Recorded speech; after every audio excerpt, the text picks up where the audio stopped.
In today's episode, let's know a little about some incenses and their uses.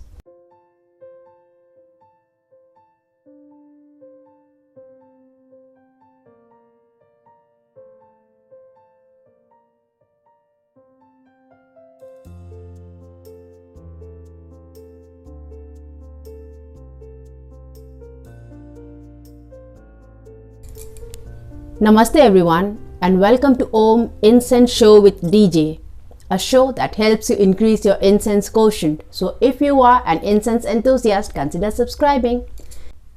So last Friday I told you that we'll be doing an episode on occasion-wise incenses.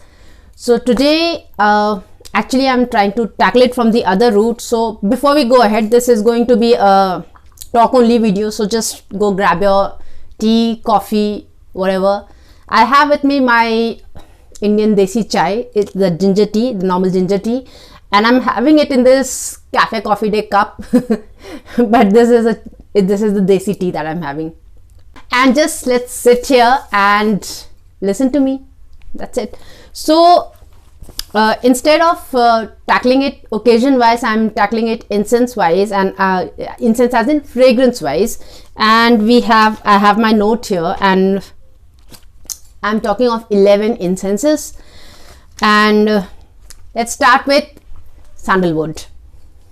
So sandalwood is one incense which most of us know is it helps us calm down, it helps us relax, it helps us unwind, and because of which it is supposed to be very good for your meditations, for your visualizations, and any practice in which you want to take yourself towards your higher self. So it's like it opens up your Sahasrara chakra, the 7th chakra. It opens up that for you, and it activates the Shiva Tattva in you, the essence of Shiva in you. So that's the reason it activates that Sahasrara chakra. And while doing any practice which gets you in that deep meditative, in that deep trance kind of state, you must use sandalwood, because sandalwood is going to aid you in that, because it activates the Sahasrara. So that's about sandalwood. Now there are people who have some kind of mental issue, as in probably somebody is sad and very sad, somebody is in depression, and generally somebody is feeling very low. Those kind of people should also try sandalwood, because sandalwood calms your nerves, it soothes you like many other incenses, and so that's what sandalwood does, and that's what you would want sandalwood for, and I'm sure most of you are already aware of this. So that is sandalwood. The next is rose. Now rose is supposed to open our heart chakra, and it also activates our swadhisthana. So it's good for your recreation, procreation, any form of creation. And recently there has been a research where people have found that rose aids in learning, and they say that a rose incense would be a good idea to light up near your child, or near yourself if you're trying to learn something new. And if after doing that learning you sleep and you rest well, and you get that rose incense fragrance wherever you're sleeping, it's supposed to aid in that learning. This is a new thing that I learned about rose incense. I wasn't aware of this. We know that it opens up your heart chakra, and it's very good for love related issues. It's very good to enhance your relationship with your spouse, your partner, and it is supposed to be a very good aid along with like you can use either rose or jasmine or patchouli while love making. So that also is it's a good idea of using rose. I'm sure we are all aware that during the olden days, a lot of rajas, maharajas, they had proper incenses for the love making sessions that they had, and there were special incenses that were used on first nights.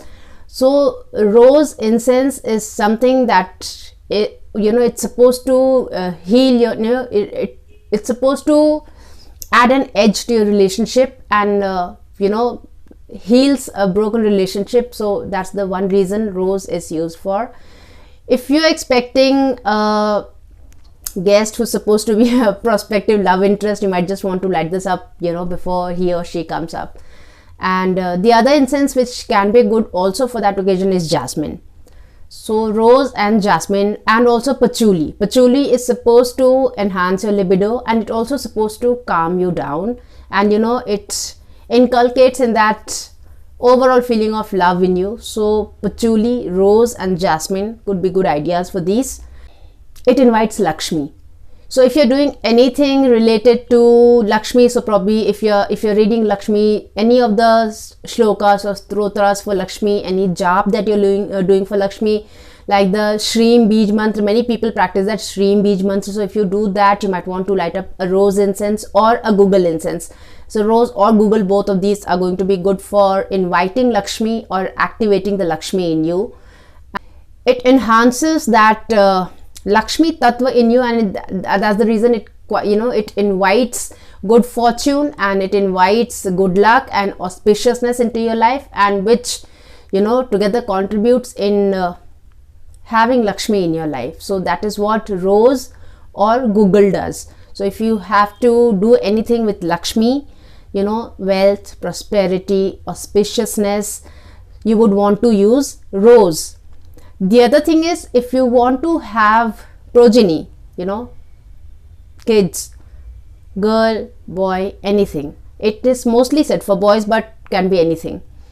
Otherwise also, rose is supposed to give a very nice, you know, love-filled kind of energy in your house. So just to have a general good relationship with everybody in your house, you must use rose. And suppose there is a tension going on in the family, it's a good practice to try to, you know, light up a rose incense every day, probably 2 or 3 times, you know, morning, evening, or morning, noon and evening, for a period of at least 21 days and a max of probably 41 days or 90 days, whatever suits you. So that could be a good use of rose incense as well. Before we go ahead, I'd like to show you my new Dhoopdani. I just bought it yesterday. There's a wonderful person who sells these kind of stuff in my society, and I just got this from her, and this is such a beautiful thing.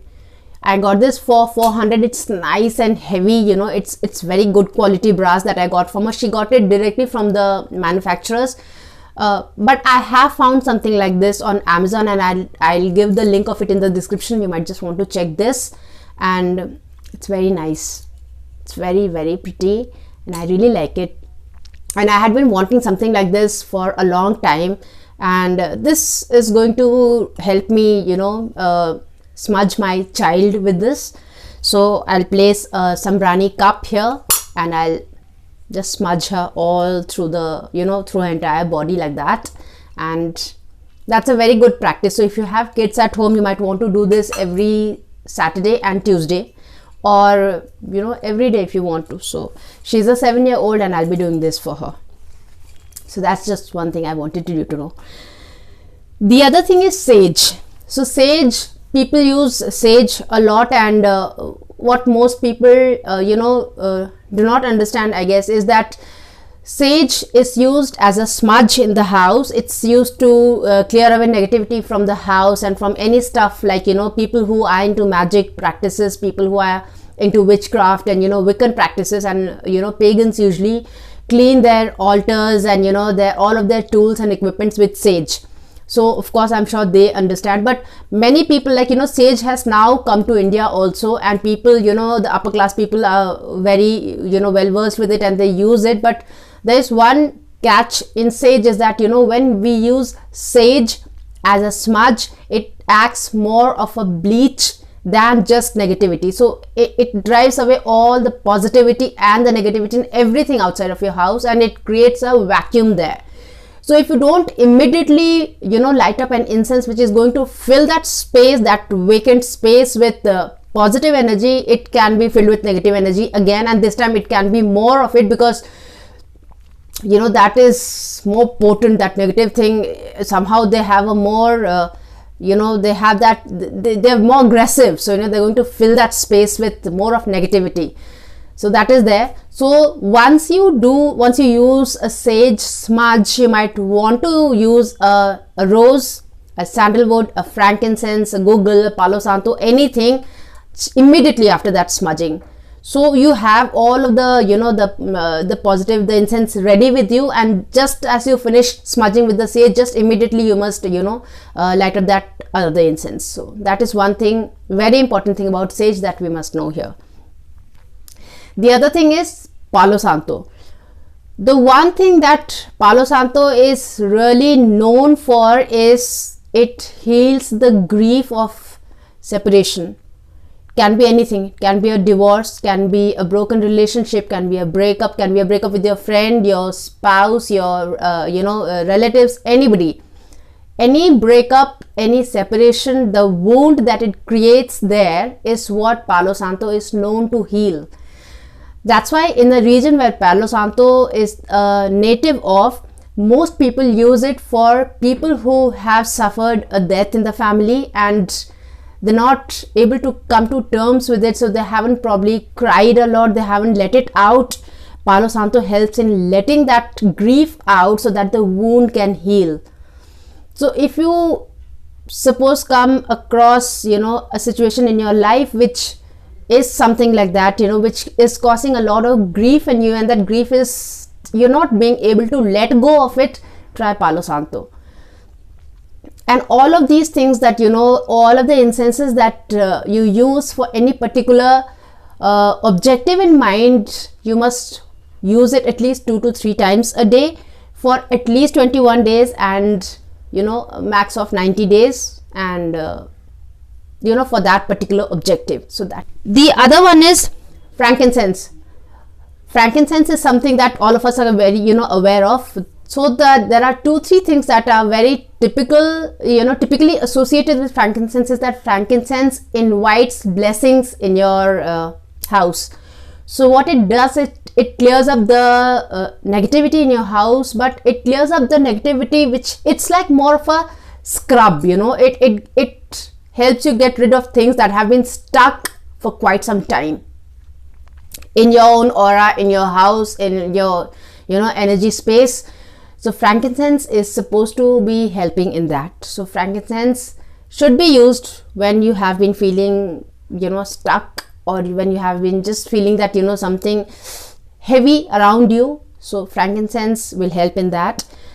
Cedar again helps relieve stress, and it helps you rejuvenate. It makes you feel rejuvenated by probably again scrubbing up your energy circle, your aura, and it also helps in respiratory issues. So that is there. I told you about sandal. Then we have google. Google, again, like I told you, along with rose, it helps you activate Lakshmi. Google is supposed to bring good fortune, you know, and it's supposed to drive away negativity from your house, in the sense, you know, the kind of negativity that gets you stuck in a situation which is like non-Lakshmi kinds of situation. So probably you know, poverty, loss, you know, financial loss. So you might try Google for that. Google activates Mooladhar. So that's the reason Google should be used for deities that are related to Mooladhar, so Durga ji and Ganesh, and also Lakshmi ji. Bhairav, forms of Bhairav. Then we have dragon's blood. Again, it's supposed to drive away negativity from your house. So, you know, try dragon's blood incense for 11 days in a row to, you know, if you've had something really negative in your house, probably a fight or something, you know, something, if you've had a negative guest in your house, somebody who has been crying a lot, you know, anything that reminds you of negativity in your own house, just try dragon's blood for 11 days. It's also supposed to you know, help you with cleaning yourself up, in the sense that if somebody has done probably some kind of black magic on you, it's supposed to be good, you know, it's supposed to help with that. So dragon's blood can be used for that. Loban is supposed to be very good at cleaning up negative energy as well, and it's supposed to, you are supposed to light up a Loban incense before you are expecting a guest that could be negative, you know, probably somebody who's coming to, who's angry, and, you know, or somebody who is coming to have a conversation which is not going to be very pleasant for either of you. in that sense, in that case, you might want to light up a loban incense before the guest comes, so that the negativity that the guest probably is carrying will go away before he or she enters the house. So, or probably, even if once they have, probably if they are too heavy on negativity and if they have entered the house, once that smoke comes in contact with their aura, they might just mellow down. So that is the one thing good about loban, and that is the one occasion we might specifically want to use loban for. There are a few tips that I would like to share with you, some 2 or 3 tips which I think is going to help all of us and which should be used as a standard practice all around the year. Smudge your house 2 or 3 times a day, every day. Just take any of the Sambrani cups that we have in the market, the Cycle brand, Naveen, or Pushkarini that they've recently launched, or any of the Go incenses, or any other Sambrani cups that are there in the market. Just take one of those, light it up with the help of a diya or stove or anything, and place it in a dhupdani or in a plate or something, and just do like that and smudge your entire house with it while chanting any of your favorite mantra or shlok or bhajan. I do it with Hanuman Chalisa, because Hanuman Chalisa is supposed to protect your house. It's supposed to drive away negativity, and so that's the reason I always do it with Hanuman Chalisa. The second tip is you must always light up an incense inside and outside of your house. So inside, at the puja altar we do, outside of your house at the main door, the main entrance of your house, and in the balcony or terrace if you have any, or any place which is like outside of your house, there you might want to light up an incense. And so that is the one thing, one standard practice which I practice all the time and which I think is a good thing to practice. The other thing is, you must light up an incense in your balcony or on your terrace every full moon and dark moon or the new moon, so Amavasya or Purnima. So that is a good practice as well. I think we, during Diwali or Christmas or any of those things where we give gifts to people, we do give a lot of gift, but we hardly ever give the gift of fragrance. So I think giving the gift of fragrance also is a very good idea. So you might just want to buy nice incenses for your parents-in-law, or probably anybody, your in-laws, any of your in-laws or friends, or your boss or anybody. Probably for your girlfriend also, you just give a few incenses that they like, that kind of incenses, and give them good quality incense. That way you are assuring that you're contributing to auspiciousness in their life. So that's all for today. I just thought it would be a good thing to just talk to you about all of these incense tips, and I hope you enjoyed today's episode and you learned something from it. If you think somebody else can learn something from it too, share it with them. And next Friday, what we're doing is, I'm doing which is the best sandalwood incense part 2, which I'll be covering 2 cones and 1 dhoop stick. And then in one of the Fridays, I'll be doing an episode on deities and days and incenses related to them, and incenses we might just want to use for those particular deities or particular days. So that's what I'm going to do in the next Friday. So that's all for today's episode. Till we meet again next, take very good care of yourself. Namaste.